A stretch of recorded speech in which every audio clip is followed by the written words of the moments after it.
This video covers conservation of momentum. Before we discuss conservation of momentum, we first need to introduce the concept of total linear momentum. As you can probably guess, total linear momentum is just the sum of all of the objects in a system's momentums. So let's do an example. We want to calculate the total momentum of this system, which includes a 2 and 4 kilogram ball that are about to collide.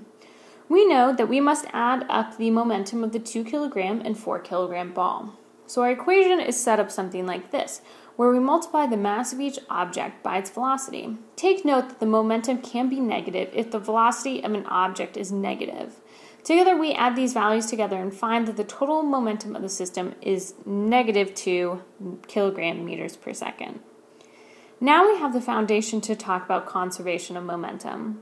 Conservation of momentum means that the total linear momentum of a system will be conserved if only internal forces act on the system.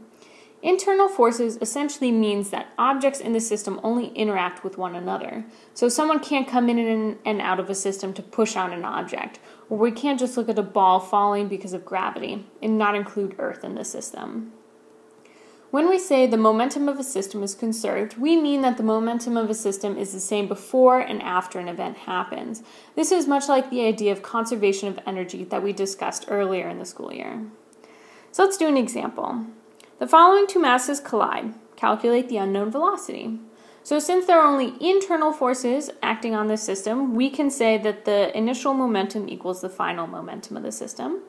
And to find the initial momentum and final momentum, we have to add up the momentums of the 6 and 1 kilogram masses before and after the collision.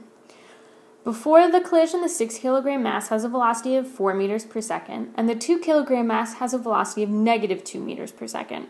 After the collision, the 6 kilogram mass has a velocity of 2.3 meters per second, and we don't know the final velocity of the 1 kilogram mass, but when we solve for it, we see that it is actually 8.2 meters per second.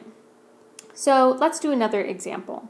A 3,950 kilogram ship, which has an initial velocity of 0, fires a 50 kilogram cannonball horizontally at 150 meters per second. What is the recoil velocity of this ship? So in this problem, the ship and the cannonball are originally stationary, and when the cannonball is fired, the ship will begin to move in the opposite direction. There are only internal forces acting on this system, so we can say that the momentum is conserved. The momentum equation can then be expanded to look like this, where we can add the mass of the cannonball and the ship together at the beginning and treat them as one object before the firing occurs. And this is because simply the cannonball is still sitting on the ship. We can then plug in our known values, and when we solve, we see that the recoil velocity of the ship is 0.53 meters per second.